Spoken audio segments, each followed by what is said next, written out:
Alton Towers, one of the UK's most popular tourist attractions, a world-renowned theme park that has many tourists flocking to it even though it offers no actual public transport to it. A place that has many world's firsts, such as holding a title for the most inversions, as well as having the first vertical drop coaster, the first vertical freefall roller coaster, and the first B&M flying coaster. A place known throughout the theme park engineering world as the park that overcame the height restrictions by digging down, creating beautiful valley rides such as Nemesis and the already shown off Oblivion. But with all those accolades, how does one compare and rank them accordingly? Well, fear not, as we are the theme park connoisseurs with state-of-the-art gospel truth lists. Or we're just a family of brothers who have a channel and like making lists. Your guess is as good as mine. Alton Towers has 30 rides for us to rank. A ride is a mechanical automatic device that physically moves you in a direction, even if briefly. A trampoline wouldn't be a ride, as you'll be doing all the work, but a slow moving car ride would be, as the mechanical elements helps you along the way. Got it?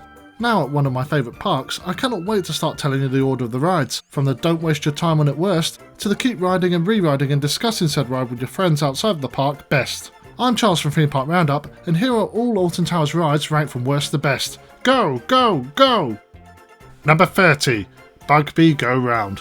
First up at the bottom of this list is Bugby Go Round. It's a little carousel in CBeebies Land, which has little CBeebies bugs that you can sit on and go around on it. It's a boring and bland attraction, and is sad because it used to be called Doodle Doo Derby, with animals that had audio buttons to press. If that still existed, then it wouldn't be at bottom of the list, but it doesn't, so it's here at bottom. Kids don't know what they're missing these days. Number 29, In the Night Garden Magical Boat Ride.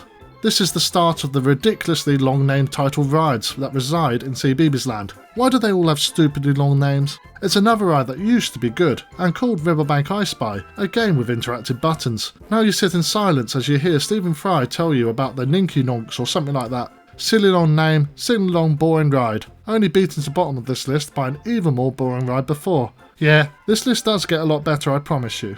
Number 28, Get Set Go Treetop Adventure. It's a treetop adventure in the Bugbees. However, recently it has had half its track cut off, so before you used to go through a tree and around part of the land, whereas now you just have a ride around the entrance plaza of CBeebies Land. You might sense a bit of a theme here, but this ride used to be better when named Squirrel Nutty, though no audio back then. Another silly long named ride, arguably longer than the ride length itself nowadays. Number 27, Cuckoo Cars Driving School. Hi there kids, I'm Dolly, the lollipop lady, and I'm gonna show you how. We've left CBeebies Land for a bit to jump over to another children's area, currently named after the lovely person named David Williams. If you don't know him, he's famous for Little Britain. Darling?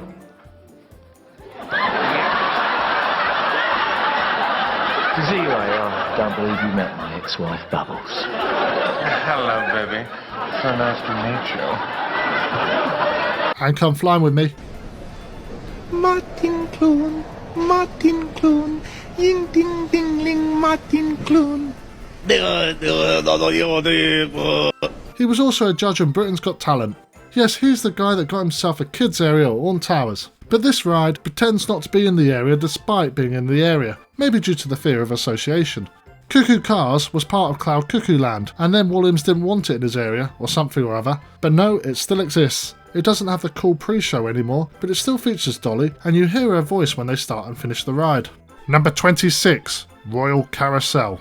It's a carousel. It's a proper carousel. It's called the Royal Carousel. Maybe because it's in the Williams world. Woo! At least it's better than that dreadful Bugby Go Round. At least it hasn't ruined its predecessor and provides exactly what you expect from it. Horses on a carousel. Number 25, Raj's Bouncy Bottom Burp. Oh, we're back to the long names of attractions again. Kids would love this one because it has both bottom and burp, and together it could mean fart. How delightfully childish. This is a frog hopper. That used to be called Frog Hopper back in the days where you could have short names for rides. We are finally at attractions that little ones can consider thrilling. Bounce along with one adult whilst looking over a rather empty and desolate themed land. Could you consider anything better? Number 24, Peter Rabbit Hippity Hop. Back in CBeebies Land, and the long names of attractions. This is Frog Hopper. Wait, what? Yes, this park has 2 frog hoppers. They could have at least got a slightly different ride type like Fire and Ice Freefall at Legoland Windsor, but no, it's the same as the ride before. And so we've ranked this purely higher because we prefer Peter Rabbit to David Williams, if we ignore the James Corden voiceovers, which I imagine most people do too. Number 23, Go Jetters Vroomster Zoom Ride. Okay, this has a long name, but it also has a cool DJ Zebra, and it's actually an alright ride. Go around up and down in a Dumbo style attraction. Good music, usually pretty short queues. It's one of the better attractions in CBeebies Land. A few years back, I actually watched a whole series of Go Jetters on a random whim, and I actually enjoyed it. I'm not sure what else to say about that. Maybe some kids shows are good? Maybe kids shows are good if you're not forced to watch them and listen to them every waking hour of your life of 2 to 4 years? Number 22, Octonauts Rollercoaster Adventure. A rollercoaster in CBeebies Land. Who'd have thought? There's actually 2 here. Madness! This is a lovely Zamperla Junior coaster, providing quite a thrill for the young audience, and an alright ride for us bigger lot. It's the lowest ranked coaster in this list, but one of them's got to be. Number 21, Battle Galleons. An absolute soaking in Britain? Yes, that makes sense. This ride is more of a showpiece and looks good, rather than being used to do anything like attract guests. Suitable for about 1 week a year, go and shoot water at non-working targets. Ride outside that 1 week a year, then you're guaranteed to get a cold. Lovely. Number 20, Gangster Granny, the ride. Gangster Granny is by far the best ride in the Walliams area. It's an alright sit down, but it is a slow attraction. Join a young boy and his granny as they rob the crown jewels. Is this a message about the British class system where you side with the working class to prevail against the established elite, even if it is through criminal methods? It's ranked highly because it's indoors, warm, and has a storyline with a couple of Towers related Easter eggs to look out for, such as the part where he says, "Everybody stand perfectly still, don't even breathe," which is what Willy Wonka used to say in the Charlie and Chocolate Factory attraction. Rest in peace, Charlie, we miss you. Number 19, Heave Ho. It's heave, ho, and off we go. Situated in the 3rd family area in this park, albeit without an IP, remember those days? It's Heave Ho, a rocking tug. This has quite a bit of force about it, and can be considered a little thrill ride. However, it's just a rocking tug, so it sits at number 19 on this list. Number 18, Monorail. Fun fact, this is a ride that you can do at Alton Towers for free. You don't need a ticket for the theme park to ride it. Yes, it's a transportation system from the main park entrance to the car parks and hotel, but it's still a ride, and a long one at that. Thankfully, after 15 years of them ridiculously covering up the windows with vinyl, you can see the park's rides again as you're going through. It gives you a brilliant chance to check it all out and have a sneak peek as to what's coming up that day. Thank goodness they made that change. Number 17, Bluey the Ride. Here comes the grannies. Just when you thought we'd left the children's areas, nope, back one last time for Bluey the Ride, the newest ride at time of recording. I'm not sure what I'm more concerned about. The fact that Alton Towers seem to have a weird granny obsession, with 2 of their rides being named after them, or that Bluey the Ride is noticeably green. Yeah, you can say this is from an episode where Bluey dresses up as a granny and drives their play car around the garden, but we at Theme Park Roundup evaluated Blackpool Pleasure Beach's Big Blue Hotel on how big and blue it was, so don't try and mislead us here. Greenie the Ride. You could have ranked maybe 1 place higher if you were true to your name. This ride has a surprising amount of whip and speed on it. The kids love it, the adults too. It also achieves its aim of getting the youngsters into roller coasters, so they can ride more and more of Alton Towers' best rides every year in growth spurt. Number 16, Marauders Mayhem. Teacups, sickening teacups, spin around in barrels that haven't been strapped in during a stormy voyage. This is going to capsize. Well, no it's not. It'll just spin and you'll feel ugh. Let's quickly move on. Number 15, Skyride. It's another transport system or ride depending on who you ask or who you make a complaint to. Opens late? Oh, it's a ride. Doesn't open at all? Oh, it's a transport system. To be honest, it gives wonderful views, and it's far quicker getting a sky ride than walking between Dark Forest and the Forbidden Valley if there's no queue. It's also a thrill ride. Watch it bounce when it stops. Very enjoyable. Number 14, The Curse at Alton Manor. Was a cold winter night in 1891 when the thunder of... Oh wait, got this a little bit wrong. It's a lovely little dark ride ghost train with a typical preteen girl who gets very annoyed at not being allowed to be up for the New Year's party and therefore decides to go way over the top and kills everyone and goes on some sort of mad rampage. Are you scared of spiders? Not really, but please don't put them in my face. Ugh. Reminds us of our sister when she was at that age. It's one of the best dark rides in the UK, not that that says much. Number 13, Congo River Rapids. Rafters. One of the oldest rides still operating in the park, and one where its days are numbered, particularly with more stringent safety rules continuing to be applied on an almost yearly basis. The ride itself is okay, a little bit of splash and mainly fun. At least the waterfalls exist again, but there's 12 other rides better in this park. Number 12, Runaway Mine Train. Choo choo, oh yeah! A slogan brought on by an operator in 2006 times has stuck, and is now said in a less seedy tone. It's a family ride after all. This Mack-powered coaster is good fun, and you have good interaction with the rapids in the tunnel, as long as they wave back, that is. Number 11. Spinball Whizzer. This roller coaster is the nearest to the park entrance, and therefore one that people seem to be attracted to when the park opens. However, it is just a normal spinning coaster. It was sponsored by Sonic the Hedgehog for a bit, which was actually quite cool, before he gave up the stint, and this has gone back to whizzing and spinning in a pretty themeless area. Number 10. Nemesis Subterra. A ride that came back from the dead. It closed in 2015 shortly after the Smiler incident, and reopened in 2023 in a shadow of its former self, with far more restrained restraints, which means it can no longer carry the old 40 people per show, which reduces the suspense somewhat, as they spent about 4 years faffing around trying to get people to fit in the seats. It's a ride that gives one of our team a bit of PTSD after working on it for a few years back in the day, but it's alright, a bit of Nemesis lore and all that. Number 9. Toxicator.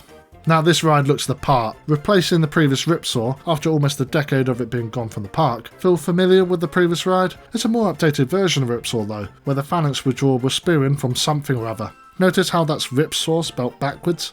Anyway, this ride isn't anywhere near as powerful or as thrilling as Phantasialand's one of the same ride type, but hey ho, we are in England after all. Number 8. Hex, The Legend of the Towers. 'Twas on a cold autumn night in 1821 when the thunder of hooves... Yes, it's the right attraction this time. Now this is the best dark ride in the UK, albeit they have tinkered with it and turned it into Disco Hex. There's no requirement to light up the branch, the entire cycle, or make the lights change with the base. It's so cringy. Apart from that, it's a lovely attraction and one we are very fond of at TPR, aren't we? Yes. Good old Hex. Now those who know Alton Towers know that we're left with the last 7 attractions, which are all coasters. Now which order are they in? Number 7. 13.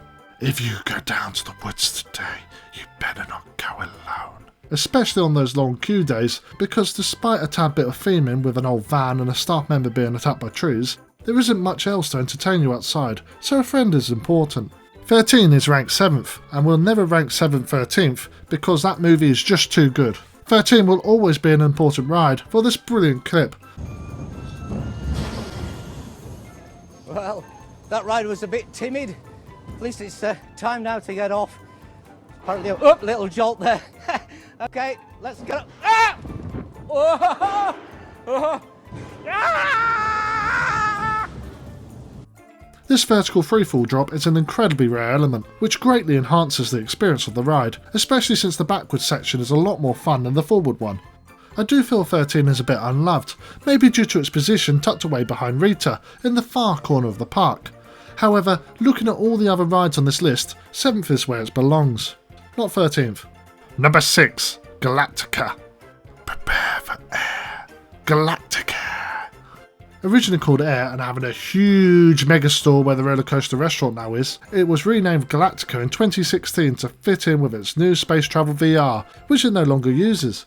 I think this ride is better without the headsets, as you get to experience Alton Towers from completely unique angles on this ride, namely on your back, upside down, flying headfirst into a blur. It's quite good fun. This is a ride that often doesn't want you to leave, as its leg restraints often fail to open, leaving you trapped on the loading bay until a ride attendant comes and kicks it open. Being ranked 6th though, and thoroughly enjoyable, you can surely forgive it for being a bit clingy. Number 5. Wicker Man. Wicker Man is a glorified runaway mine train. That made you squirm. Wicker Man is the best wooden roller coaster currently open in the UK. Rest in peace, Megaphobia. Smooth and delightful, it introduces many to the thrills of a wooden roller coaster. Helps that it has a voiceover from a lovely Scottish man. I'm sure many people would love to offer themselves as a sacrifice. But yes, it is a solid new style wooden roller coaster, and one that sits firmly in the park, available for everyone over the height of 1.2 metres. Excellent. The only bad thing is that it's pretty close to the main entrance, so this ride gets huge queues. It is worth it though. Number 4. RITA. Named so because it is the initials for Alton Towers Intamin Rocket backwards, so first should actually be called Rocket Intamin Towers Alton. When first opened in 2005, RITA was incredibly out of place in Ugland. Towers rethemed this area to the Forbidden Forest, where RITA is still incredibly out of place. Maybe theme it to RITA World next time, but I bet this ride will still stick out like a sore thumb. Originally the Queen of Speed, RITA was bought in a 2-for-1 deal with Intamin that got another launch coaster to Thorpe Park, that being Stealth. This pales in comparison, but in all honesty, bad theming, not as iconic or intense as Stealth. But RITA is actually a pretty decent ride if you judged it completely by itself. A great rush of speed followed by several bank turns around a very nice wooded area. This is both fun and thrilling. This ride sometimes has ridiculously short queue lines, meaning you can ride a phenomenally fast ride over and over again in quick succession. That's not bad, is it? Almost on the podium but just missing out. What is better than this? Number 3, the Smiler. Ha ha ha ha ha ha ha ha ha ha ha ha ha. There you go, that's now stuck in your head like it is in mine. This ride is quite famous for being the world record holder for inversions, as it has 14 of them. Wow, that's a lot. This ride is also quite infamous for being a punching bag for tabloid newspapers, after a very unfortunate incident 2 years after opening. Yeah, we won't go there, but every time a ride follows a safety procedure, cue an online article screaming of scary rides and mentioning this one. It did knock Alton Towers off as the most popular UK theme park, with Legoland Windsor getting more visitors a year ever since. What an investment. On ride, everything keeps happening all the time at once, making for an incredibly dizzying but exciting experience. Off ride, this is a metal work of beauty. The way the two trains seem to dance with each other around the Cobra Roll is a wonderful thing to see live if you care about the intrinsic aesthetic of theme park engineering. Is the ha ha ha song still in your head? Number 2, Oblivion. Don't look down. A world's first. This B&M dive coaster opened in 1998 and shocked everyone that has ever laid eyes on it, especially after those iconic TV ads. Remember kids, I like this ball, you will not bounce. I cannot believe they scrapped these ads from the queue line, pure work of art.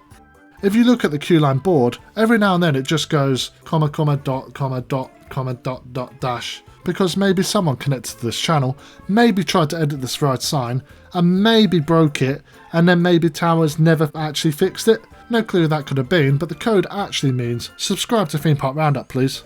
The ride itself is clearly a prototype first ride, as it just has one element, the dive into the tunnel. I'm not counting the bank turn. If you compare it to modern day B&M dive coasters such as Baron Arcton Negatig, aren't you impressed I was able to say that? At Efteling, which has an immoral loop, helix and zero-G roll to accompany the dive, this obviously looks pretty primitive in comparison, but it does the drop incredibly well. With the suspense, the hang, the drop into the plaza, I don't think any dive coaster has actually performed its main feature as well as Oblivion, the first of its kind has. A ride that is as truly terrifying as it is exhilarating and leaves you with such an air of wonder for those onlookers watching off-ride and a stupendous sense of relief for those that have faced the drop. It's a brilliant way of getting over heights as you want to ride it again once you braved it the first time. And that is what a roller coaster should do, open you up to experiencing and enjoying new experiences. Well done Oblivion. Now it's time for number 1. Number 1, Nemesis Reborn. Ah, Nemesis, so good that the previous CEO of Merlin made sure that they had enough money to completely refurbish the coaster before he left. The beast, the myth, the legend, the Wardley special. It's the coaster that put Alton Towers on the map. After the corkscrew had put them on the map 14 years prior, they put it back on the map again. They emboldened the map. You can climb up into a forest and then fly and twist through a valley. Every ride element a moment of pure joy. It's 90 seconds of pure ride bliss. This ride was originally built in 1994, the glorious year of UK roller coasters when Nemesis rival Drayton managed Shockwave and Blackpool Pleasure Beach is the big one, in a time I do not remember as I was not alive yet. But I wish I was, because imagine having two absolute gems and Shockwave come out all at once. Whoa! If only parks were as ambitious and competitive these days. As we said, Nemesis fully transformed Alton Towers, and even today people flock back to experience what many consider the god of all rides. Thank you Two Swords Group. And there we have it, all 30 Alton Towers rides ranked. Do you agree with our list? Is it the worst list ever on the internet and we should never talk about Alton Towers or roller coasters or flat rides again? Let us know in the comments. If you've enjoyed this video or have found it useful, please leave a like and subscribe, as it really means a lot, especially since we visit this park a lot and don't want people to think our opinion is washed. Interested in our thoughts of other rides at other parks, whether we're right or not? We have also ranked all rides at these other theme parks appearing on screen now, plus a fair few more, and you can check these out in the description below. Thank you for watching.